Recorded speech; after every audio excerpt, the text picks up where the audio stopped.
Well, hey, all you wiretappers. Good to be back here in studio of Gangland Wire. I have a special guest today. He has a book called, title is One Step Over the Line, and he went several steps over the line, I think, in his life. Ken Behr. Welcome, Ken. Thanks for having me. Thanks for Now, having me. Ken was a marijuana smuggler at one time and ended up working with the DEA. So he went from one side over to my side, and I always like to talk to you guys that helped us in law enforcement. And there's a lot of guys that don't like that out there, but I like you guys. You were a huge help to us in law enforcement, and ended up doing the right thing after you made a lot of money. So tell us about the money. We were just starting to talk about the money. Yeah. Tell us about the money. All those millions and millions of dollars that you drug smuggler makes. What happens? Well, like I said, Jimmy Buffett's song "A Pirate Looks at 40," basically he says, "I made enough money to buy Miami and pissed it away all so fast, never meant to last." And that's what happens. I do Yeah. know a few people that have put away money. One of my friends that we did a lot of money together, a lot of drug dealing, and a lot of moving some product, and he's put the money away, got in bed with some other guy that was, legal, bought a bunch of warehouses, and now he lives a great life living off the money he's put away. Yeah, the rents and stuff. He got into real estate. He I got know out. guys have got into real estate and got out, and they ended up doing okay because now they're drawing all those rents. That's a good way to Exactly wash what your he did. money. My Yeah. favorite, I was telling you, a favorite story of mine was the guy that was a small time dealer, used to hang out at the beach, and he ended up saving $80,000, which was a lot of money back then. Yeah. And then put it on, went to school to be a culinary chef, and then got a job at the Marriott as a culinary chef and a chef. So he really took the money, made a little bit of money, didn't make a Yeah. lot, but made enough to go to school and do something with his life. So, That's a great one. That's a good one there. well, That's yeah, but he that's wasn't a real. big time guy. Yeah. You know, what happens is you might make a big lick. I never made $1 million moves. I have lots of Yeah. friends that did. I always said I didn't want to be a smuggler because I was making a steady living being a drug runner. If you brought in 40, 50,000 pounds of weed, you would come to me and then I would move it across the country and sell it along with other guys like me. Having said that, so I say I'm a guy that never wanted to do a smuggling trip. I've done 12 of them. Even though, and if you've been in the DEA side, 12's a lot for somebody. Yeah. Usually That's a three or, lot. yeah, they don't make, there's no longevity, 2 or 3 No. trips. I did it for 20 years. Yeah. And then Wow. finally, I got busted one time in Massachusetts in 1988. We had 40,000 pounds stuck up in Canada. So a friend of mine comes to me, another friend had the 40,000 pounds up there. He couldn't sell it.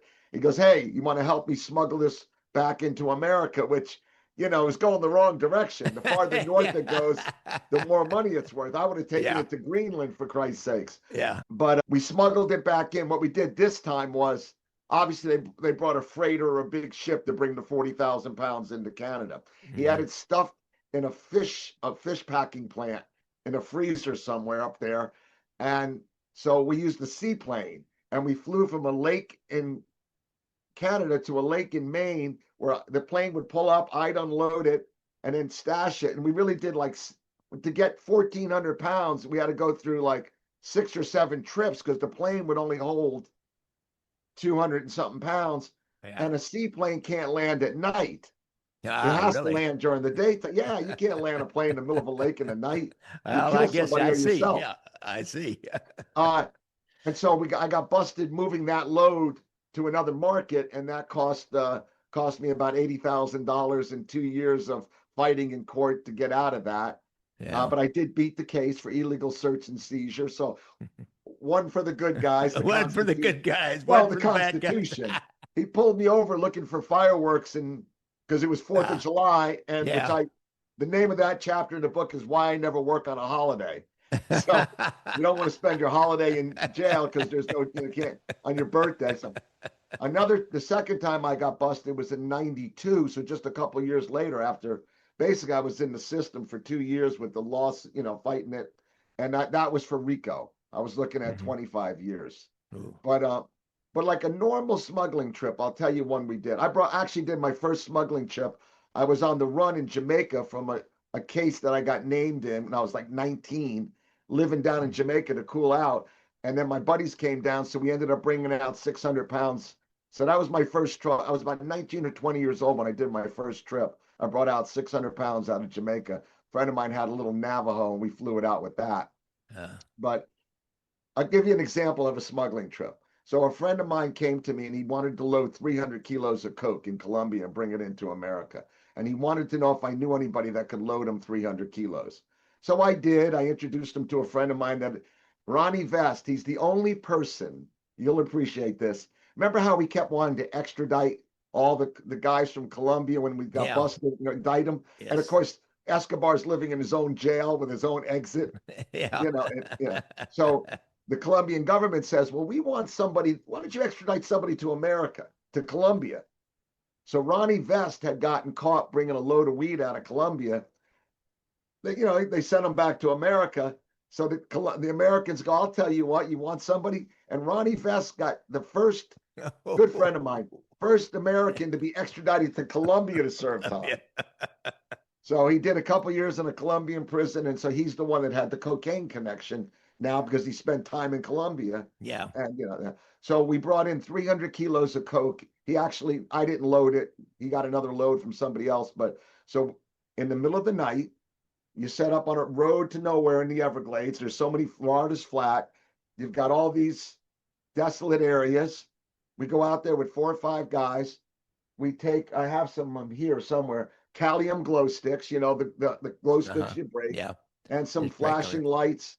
throw them And out we there. set up Yeah. the pilot came in and we all laid in the woods waiting for the plane to come in. And as soon as the pilot clicks the mic 4 times, we all click our mics 4 times. And then we run out. He said to his co-pilot, he says, look, I mean, we lit up this road from the sky. He goes, it looks like MIA, Miami International Airport. But it Yeah. happens like that. Within Yeah. like a minute, we'll light that whole thing up. Me and one Yeah. other guy run down the runway.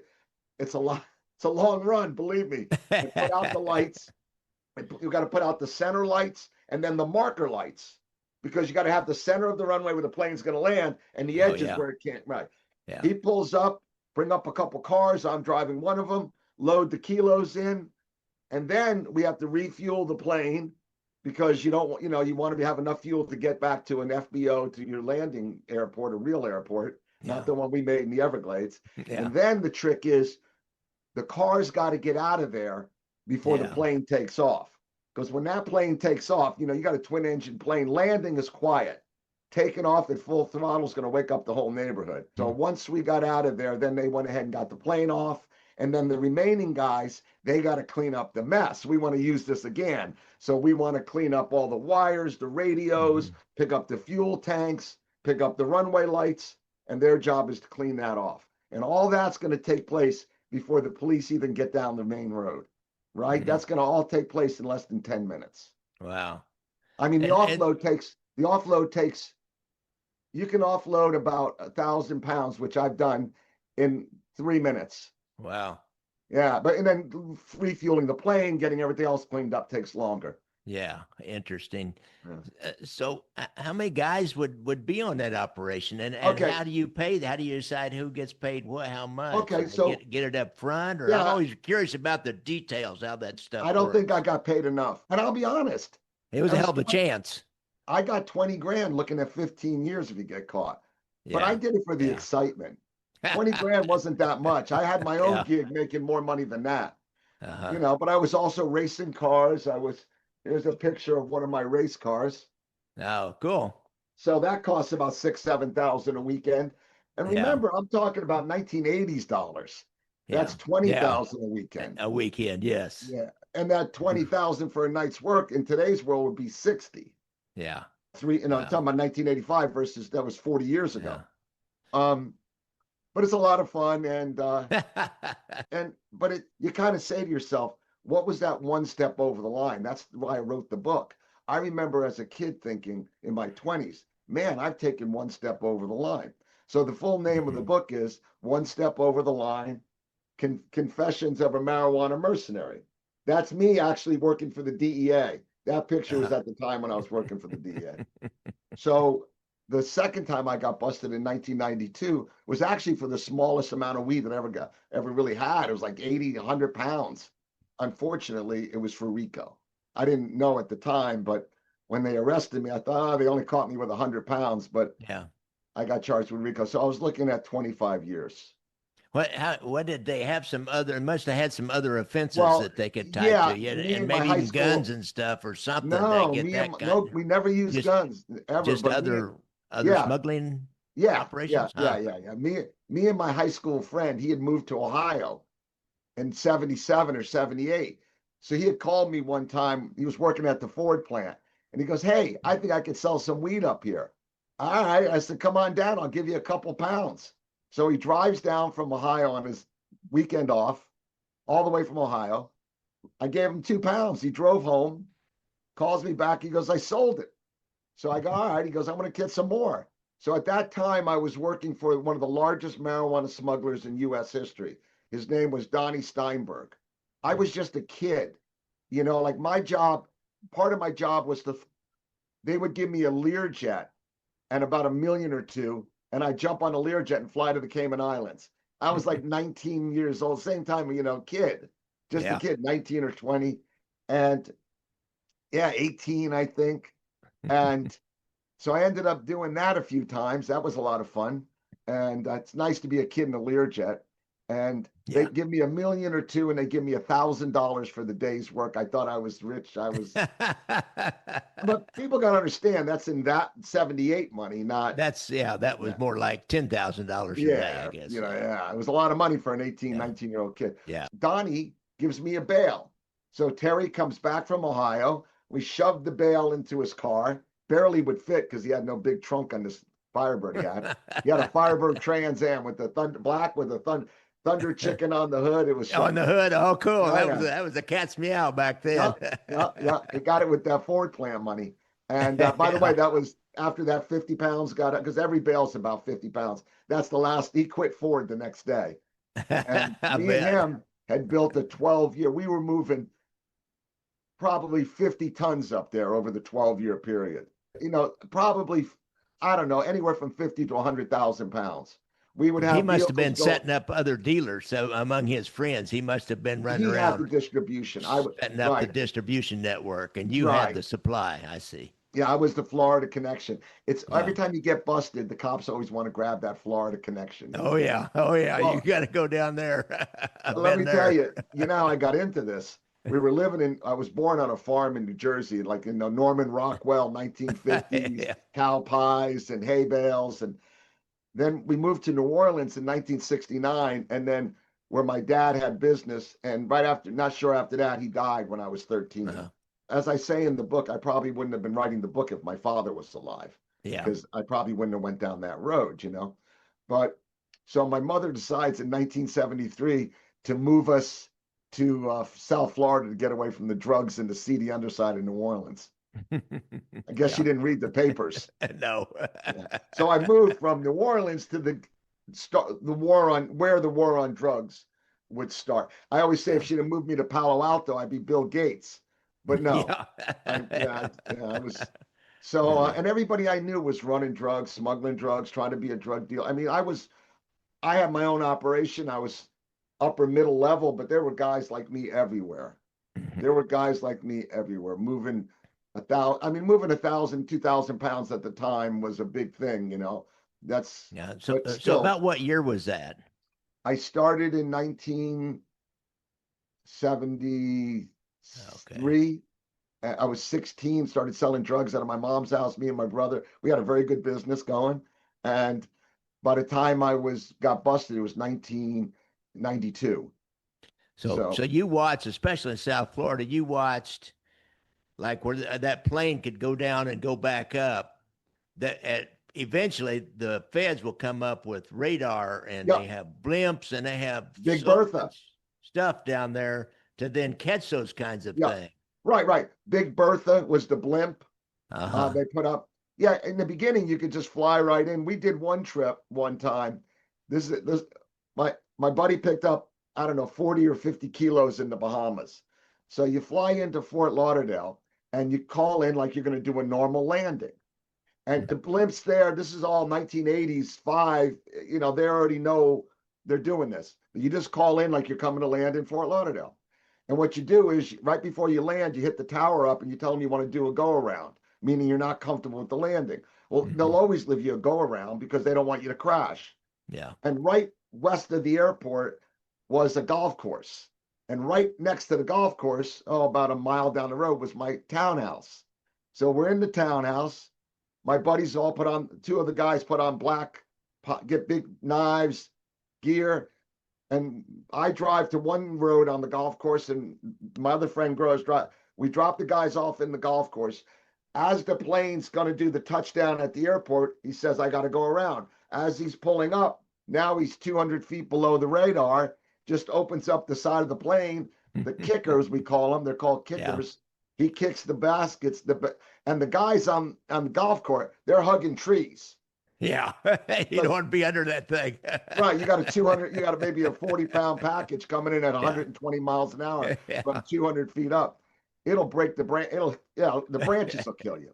Yeah. So they pull up, they get out. I pull back up in the pickup truck. He runs out, jumps in the back of the truck, yells, hit it. We drive the mile through the back roads to my townhouse. Get the coke in the house. My buddy rips it open with a knife. And pulls out some blow, and he looks at me. He goes, hey, let's get out of here. And I go, where are we going? Cops coming. He goes, I got 4 tickets to the Eddie Murphy concert. So we left the blow in this trunk of his car. Oh, man. I know. We went to Eddie Murphy, about $1 million worth of product in the trunk. Oh. And saw a great show and came back, and off they went. That's what I'm trying to point out is that's how fast it goes down. Man. It's to do. Yeah. Right? In 30 minutes, we got it out. Now, the thing about drug deals is we always call them DDDs, delayed dope deals, because the smuggling trip could take 6 months to plan. Yeah. You know, they never go, there's no organized crime in organized crime. Yeah, no organization did it. Yeah. And then, of course, in 1992, when I got busted and was looking at RICO, a friend of mine came up to me. He was a yacht broker. He had gotten in trouble selling a boat. And he said, hey, how'd you like to work for the DEA? I'd done 3 months in jail. I knew I was looking at time. I knew I had nothing. My lawyers told me, Kenny, you either figure something out or you're going to jail for all. And I just had a newborn baby. I just gotten married 3 weeks earlier, and we had a newborn baby. I said, what are you, crazy? I mean, I'm waiting for my wife to hear me. You know, he's calling me on the phone. He goes, meet me for lunch. I go meet him for lunch, and he explains to me that he's got a guy in the Central District in Jacksonville, and he's a DEA agent, and I should go talk to him. And so the DEA made a deal with the Ohio police that anything that I confiscated, anything that I did, any assets I got, they would get a share in as long as they released me to them. And, you know, it's all about I hate to say this. I'm not saying that you don't want to take drugs off the street. But if you're the police department and you're an agent, it's about asset seizures. Yeah. That's how you fund the war on drugs. Yeah. The war begets war. You know, I mean, oh, I know. Florida was built. I understand. Yeah, here's the deal. You're like shoveling shit against the tide. Right. Fighting that drug thing. Okay, it just keeps coming in. It keeps getting cheaper. It keeps getting more and more. You make a little lick now and then, make a little lick now and then. But then you start seeing these fancy cars and all this money out there that you can get to, if you make the right score, you hit the right people, you can get a bunch of money, maybe 2 or 3 really cool cars for your unit. So then you'll start focusing on go after the money. I know it's not right, but you're already losing. You're shoveling shit against the tide anyhow. So just go after the goal. One time I set up this hash deal for the DEA from Amsterdam. The guy brought the hash in, and I had my agent, you know, I didn't set up the deal. The guy came to me and said, we have 200 kilos of hash. Can you help us sell it? He didn't know that I was working for the DEA. He was from Europe. And I said, sure. The thing was, so I'm in the boat, ready to close the deal. Now, my guy is from Central. I'm in Fort Lauderdale, which is Southern District. So he goes, hey, can you get that man to bring that sailboat up to Jacksonville? I go, buddy, he just sailed across the Atlantic. He ain't going to Jacksonville. So the Central District has to come down, or is it Northern District? I can't remember if it's Northern or Central. Has to come down to the Southern District. So, you know, they got to make phone calls. Everybody's got to be in. Yes. Yep. So I'm on the boat. and he calls me. He goes, "Hey, we got to act now." Yeah. And I'm looking at the mark. I go, "Why?" He goes, "Customs is on the dock. We don't want them involved." So you got the two. Yeah. So I bring him up. I go, "Where's the hash?" He goes, "It's in the car." So we go up to the car, and he opens the trunk, and I pull back one of the duffel bags. I can tell immediately it's product. So I go like this, and all hell breaks loose, right? Yeah. I could see the two customs agents, all dressed like hillbillies. So I said to my handler the next day, I called him up to debrief. I have to debrief after Yeah. everything. I goes, "So what happened when customs?" I go, "What they want to do?" He goes, "Yep, they wanted to chop the boat in threes. So they're going to sell the boat, and the two DEA officers are going to trade it, are going Yeah. to shop the money."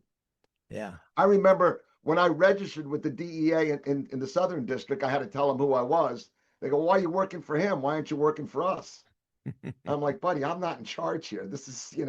I heard that many times through different cases we did where the Yeah. local cop would say to me, "Why don't you come work for us?" Oh yeah, trying to steal Yeah, your informant. Oh yeah, yeah, yeah, yeah. I know So, about that. So, but what can you get a piece of the action? If they had a big cash seizure, yeah, did they have some yeah, deal where you'd get a piece of that action yeah, there? yeah, That's a pretty yeah. good deal So too. I'd get like if we brought down, he would always tell everybody that he needed money to buy electronics, and then he would come to me and go, "Here's 2,000," and to the other CIs. He had three guys. I saw a friend of mine, the guy that got me into the deal, got them Yeah. a $1 million house or a couple $1 million house, and I saw the DEA hand him a suitcase with $1 million cash in it. Wow. I mean, I'm sorry, Wow. with 100,000 cash. 100,000. 100, Okay. I was yeah, gonna yeah, say no, I no, was thinking a million. Wow. no, no, A no, no, hundred no. thousand. Yeah. I've heard 100,000. that. I just didn't have any experience with it Yeah. myself, but I've I heard I that you saw can him really open it make some up. good I saw money. the money. It was one of Yeah. those aluminum Halliburton briefcases and Yeah. Yeah. 100,000 Huh. cash. But Well, it's funny. Somebody once asked me as a kid, I wanted to be a cowboy, a race car yeah. driver, and a secret Me agent. too. Yeah, Yeah. I didn't want to. I wanted to be I grew up on a farm, so I kind of rode a horse. I Yeah. had that. You Watched you got the Rowdy. same background as me, man. Yeah, we grew up on westerns. We watched Yeah. Gunsmoke, Yeah. Oh Rowdy, yeah. Yeah. Bonanza. So anyway, I got to race cars with my drug money, and I guess I'm not sure if I was more of a secret agent working as a drug dealer or as the DEA. But it's a lot of, I make jokes about it now, but it's a lot of stress working Oh undercover. yeah. Oh, I can't even imagine that. I never worked undercover. That was not my thing. I like It was, surveillance and putting pieces together and running sources, but yeah, man, that actual working undercover, that's got to be it's nerve-wracking. and my handler was good at it, but he would step out and let. I'll tell you this. One day he calls me up and he goes, "Hey, I'm down here in Fort Lauderdale. You need to come down here right now." And I'm having dinner at my house about 15 minutes away. Now he lives in Jacksonville. I go, "What's he doing in Fort Lauderdale?" So I drive down to the hotel and he's got a legal pad and a pen. He goes, my seniors want you to proffer. You need to tell me everything you ever did. They want me to do a proffer." No. And I looked at him. I go, "John, I can't do that." We start writing. I start telling him stuff. I stop. Yeah. I go, "I grew up in this town. Everybody I know, I did a drug deal with from high school." I go, "I would be giving you every single kid, every family man. I grew up here. I'm going to be in jail, and my wife and my 1.5-year-old daughter are going to be the only people left in this town, and they're not going to have any support. And No. I just can't do this to all my friends." Yeah. So he says, "All right," puts the pen down. I knew he hated paperwork. So I had a good Yeah. shot. He goes, Yeah. "You hungry?" I go, "Yeah." He goes, "Let's go get a steak." And right across the street was a place called Chuck's Steakhouse, which great little steak restaurant. All right. So we go over there. He goes, and he's a big guy. He goes, "Sit right here." I go, "All right." So I sit down. If I'm getting a free steak, I'm going to sit. About through the steak dinner, he goes, "Look over my shoulder." So I do this. He goes, "See the guy at the bar in the black leather jacket?" I go, "Yeah." He goes, "When I get up and walk out of here, when I clear the door, I want you to go up to him and talk drug deal, see what you can get out of him." I go, "You want me to walk up to a complete stranger and say," he goes, "I'm going to walk out the door. When I get out the door, you're going to go up and say, Captain Bobby." That was his He was a boat captain, and his Yeah, yeah, nickname, his handle was Captain Bobby, and he was theoretically an ex-Vietnam vet that now is a smuggler, you know. yeah. And so he walks out the door, and I walked down and sat with the guy at the bar, and we started. I said, "Hi, Captain Bobby sent me. I'm his right-hand man, you know, to talk about." And we talked, and I looked around the bar trying to see if anybody was with him, and I'm figuring now. I'm looking at the guy, going, "Why is he so open with me?" And I'm thinking, you know what? He's wearing a leather jacket. He's in Florida. I bet you he's got a wire on. He's working for customs, and I'm working for the DEA. So nothing ever came of it. But you know, that was, you know, you're sitting there eating dinner, and all of a sudden, you know, look over my shoulder. Yeah. You know, and I'm trying to balance all that with having a newborn that's about a year old, and Ooh, my wife, and yeah. looking at 25 years. So a little bit of pressure, but you know, And, hey, and I understand these federal agencies, everybody is aggressive, everybody is ambitious, and you just are this guy in the middle, right. and they'll throw you to the wolves in a second. What I have you mean, in done a for second. Right. It's what have you done for me lately? He's called me up and said, "Hey, I don't got any product from you in a minute." I go, "Well, I'm working on it." He goes, "Well, you know, they'll kick you out of the program." But one Yeah, of the things he did, he was a GS-13. So he had some, you know, he had level, you know, level 15 or whatever, you know, he was yeah, almost at the head of near retirement too. And he said, look, he had me, he had another guy that was a superstar, another guy, and we would work as a team, and he would feed us all the leads. In other words, if David hmm had a case, I'd be on that case. So when I went to go to trial or go to my final, he had 14 or 15 different things that he had penciled me in to be involved with. The biggest deal we did at the end of my 2 years with the DEA was we brought down the Canadian mob. They got them for 10,000 kilos of cocaine, import 10,000 kilos. It was the Hells Angels, the Rock something motorcycle gang, the Italian mafia, and hmm the Irish mob. And the yeah, guy, I mean, this is some badass guys. yeah, I was just a player, but you know, the state of Ohio, they got to fly up there, and you know, I mean, in other words, the dog and pony show was always on to give yeah, everybody, you know, yes. a bite at the apple. But Oh I'll yeah, tell you this, it's been 33 years, and the two people that I'm close to is my arresting officer in Ohio and my DEA handler in Jacksonville. The arresting officer, when he retired, he called to give me his new cell phone. And every year or so, I'd call him up around Christmas and say, Dennis, thank you for the opportunity to turn my life around, because I've got 4 great kids. I've started businesses. You know, he knows what I've done with my life. And the DEA handler, he's a friend of mine. I mean, you know, we talk all the time and check on each other. And, you know, I mean, they're my friends. Not too many of the guys are left from those days that will talk to me. yeah, But, probably not. And most but, of them but, are dead or in jail anyhow. For well, a lot of them are maybe got, not even because of you. I mean, no, because but that's a their lot of life. them, a number of them turned their lives around, went into legal businesses, and have done well. Yeah, So, you know, they really have. So, not all of them, but a good share of them have turned, because we were middle class kids. My one friend dad was the lieutenant of the police department. The other one was the post guy. We weren't inner city kids. We weren't yeah, needy. The drug war landed on us, and we were recruited into it as young, as I talk about in my book. But I mean, let's talk about what's going on now. yeah, Now, you know, and listen, I'm going to put some statistics out there. Last year, 250,000 people were charged with cannabis, 92% for simple possession. There's people still in jail for marijuana doing life sentences. I've had friends do 27 years only for marijuana, no nonviolent crimes, first time offender, 22 years, 10 years. And the government I've been involved with things where the government was smuggling the drugs. I mean, go with the Iran Contra scandal. That happened. We were yeah, trading guns for cocaine with the Nicaraguans and the Sandinistans. Those yeah, same pilots, Gene Hassenfuss, flew for Air America in Vietnam, moving drugs and guns out of Cambodia. Same guy, Air yeah, America. The American government gave their soldiers opium in the Civil War to keep them marching.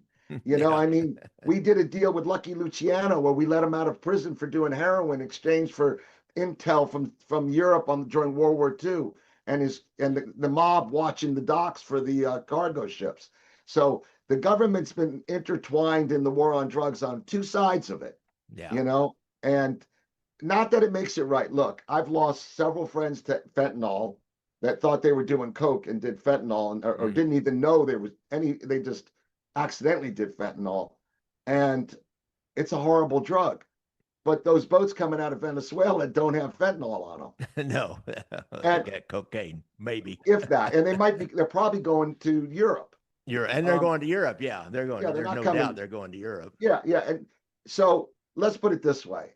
I got busted for running a 12-year ongoing criminal enterprise.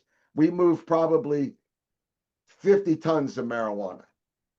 You know what cut me down? One guy got busted with 1 pound, and he turned in one other guy that went all the way up to us. So if you blow up those boats, you need the leads. You can't kill your clients. Yeah. How Not are you going to going to get any get leads out of that. Well, that's Well, I'm just saying, you're right. If they followed the boat to the mothership, yeah, they'd have the whole crew and all the cargo. yeah. Those boats maybe have 200 kilos on them apiece. Yeah, The mothership has 6 tons. Yeah, it's all about the Optics optics. Yeah, that's the word. It's all about the optics, and and the in politics. some way, it may deter some people, but I've never seen any consequence in that drug business. There's too much money. There is no consequence that is really ever going to deter people from smuggling drugs.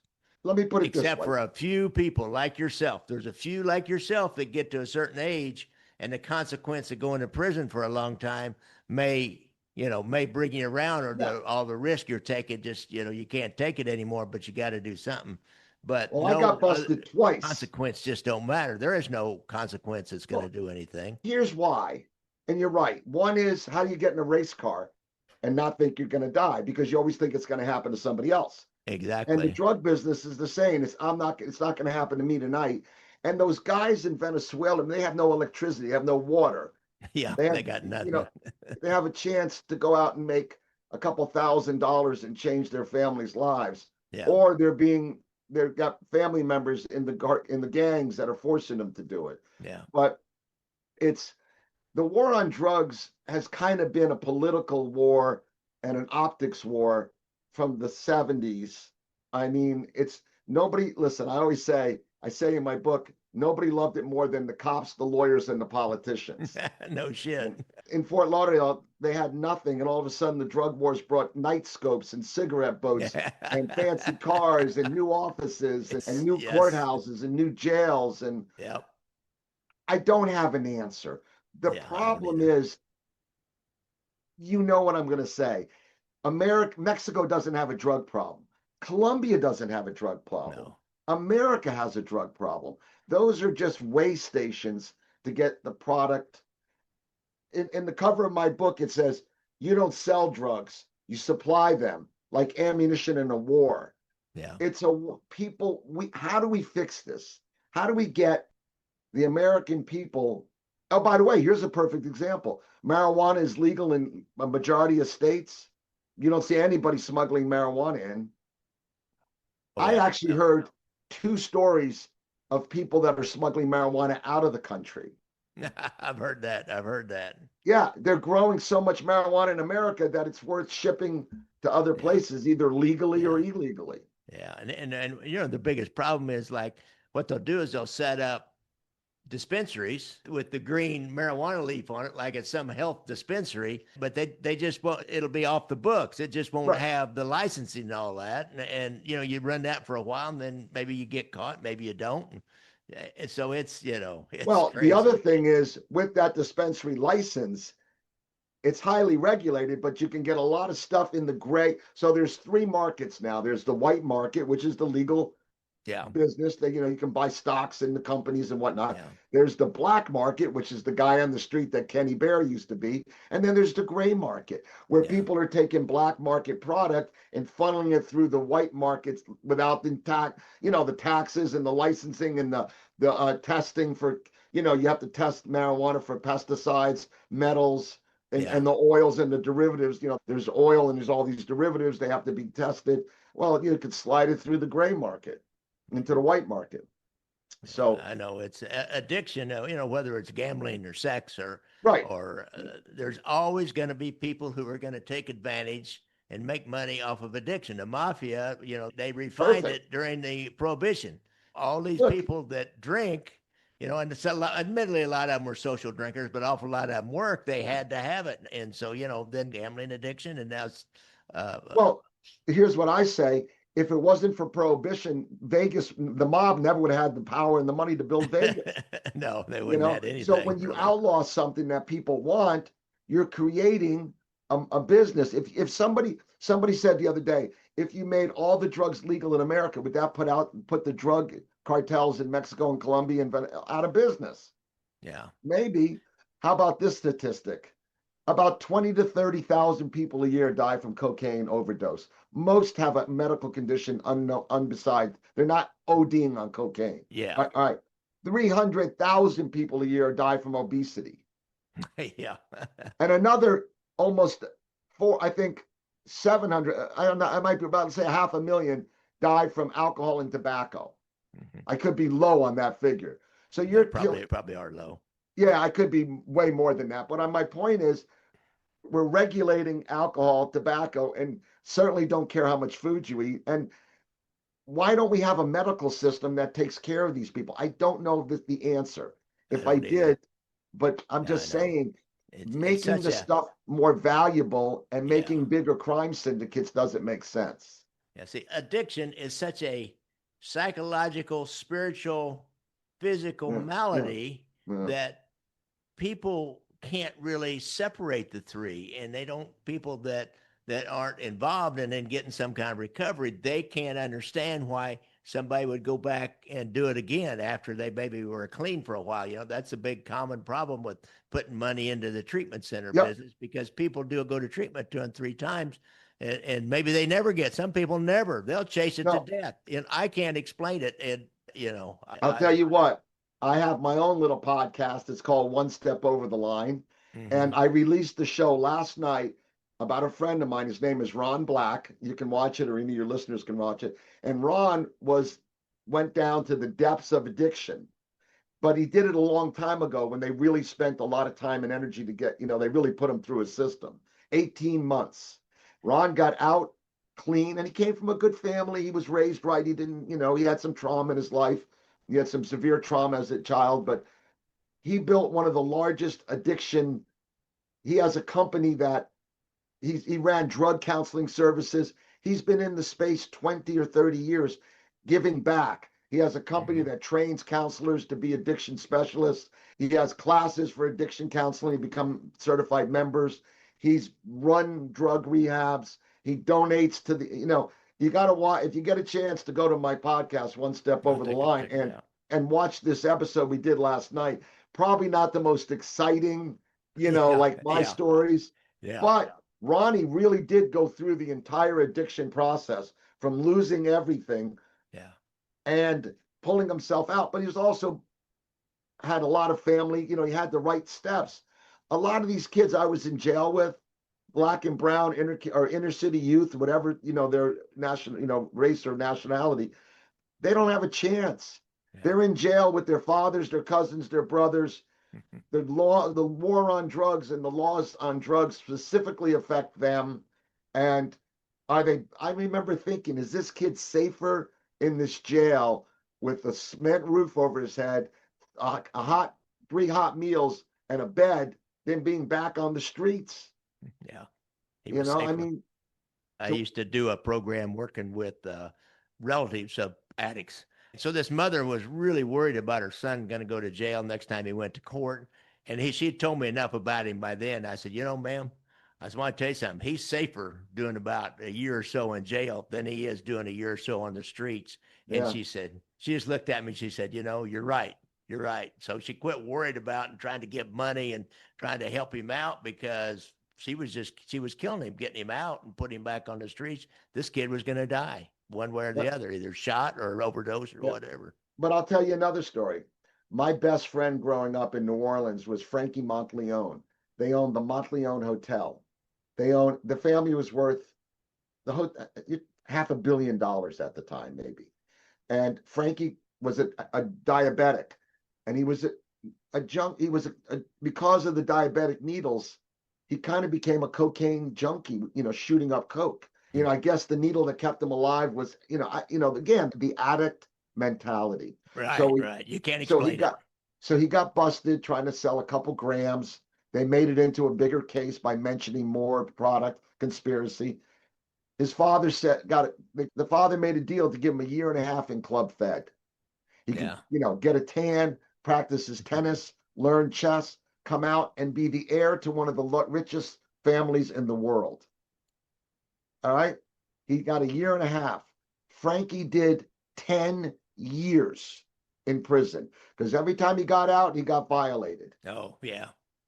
I remember going to his federal probation officer to get my bicycle he was riding when he got violated. And I said, sir, he was in a big building in Fort Lauderdale, courthouse office building above the courthouse. I go, there's so many cops, lawyers, judges that are doing blow on a Saturday night, that are smoking pot, that are drinking more than they should all around us. You've got a kid that comes from one of the wealthiest families in America that's never going to hurt another citizen. He's an addict, not a criminal. He needs a doctor, not a jail. And you know what the guy said to me? He goes, but those people aren't on probation. I know. He did 10 years in and out of prison, finally got out, finally got off of paper, didn't stop doing drugs, ended up dying in a dentist chair of an overdose. Yeah. So you never fixed them. You just imprisoned somebody that would have never hurt another American. Yeah. But we spent, and it cost us a lot of money, the war on drugs is we spent 80, let's say since 1973, the DEA got started in 73. Let's say since that time, what's that, 70 something years? Yeah. We've done, 50, 60 something. 50 something, been 50. Yeah. We've spent $1 trillion. We've spent $1 trillion. The longest and most expensive war in American history is against its own people. Yeah. Trying to save them. I know, it's crazy. It's crazy. Yeah, and it over the years, it just took on this life of its own. And believe me, there's a whole lot of young guys like you, only didn't go down the drug path, but you like that action and you like getting those cool cars and doing that cool stuff. And there's TV shows about it as part of the culture. And so you're like, you got this part of this big action thing that's going on that it ain't right. It's bigger than all of us. I don't know. No, I know. Well, I like to say, I had long hair, and some New Orleans old man said to me when I was a kid, he goes, you know why you got that long hair, boy? And this is 1969. Yeah. 70. I go, why is that, sir? He goes, because the girls like it. The girls didn't like it, you wouldn't have it. And I thought about it. I was trying to be a hippie. I was all this, rebel. Yeah. I thought about it. I go, he's probably right. It comes down to sex, especially a young boy. Well, I'm 15 years old. I may not even how you look. Yeah. I'm not. Listen, at 15, I probably was only getting a second base on a whim. Yeah, but they paid attention to you. Yeah, back in those days, second base was a lot. Yeah, really, I remember. Not as advanced as they are today, I don't think so. But anyway, that's my story. All right. Ken Behr, this has been fun. This has been great. I really had a lot of fun talking to you. And the book is one toke over the line. No. That's a Freudian slip. One step over but that was when I came up with the name. I believe when I heard that song, I go, I know. I'm just taking one step over the line. So that's where the book actually, One Step Over the Line, Confessions of a Marijuana Mercenary. And I'll tell you, if your listeners go to my website, onestepovertheline.com, go to the tile that says MP3 or the tile that says digital on that website, put in the code the number one step, and then the number 100. So one step 100, they can download a free copy. Yeah, I got you. Okay, I appreciate it. That'd be good. They'll enjoy it. Okay, yeah. And on the website, there's pictures of the boats, the planes, the runways, the weed, all the pictures are there. Family pictures, whatever. Well, you've had a magical, quite a life, the kind of life that people make movies about, and everybody watches them and says, Oh, wow, that's really cool. But they didn't have to do it. They didn't have to pay No, that well, most of price. the people think the funny thing is a lot of people think I'm lying or I'm exaggerating. I'm Yeah, 68 years old. There's yeah. no reason for me to lie. And you know the DEAs, I'm just telling it the way it happened. I have no Yeah. reason to tell fish stories at this point in my life. No, I believe it. No, no, no. It's all No, true. It's all the way out. I've been around a little bit. Yeah, I could just talk to you and know that you're telling the truth here. I am. So it's a great story. And Ken, I really appreciate you coming on the show. Thank you for having me. It's been a real pleasure. It's nice to talk to someone that knows both sides of the coin. Okay. Take All right. care. Thanks, Ken. Thank you, sir. Thank you very much. Appreciate it.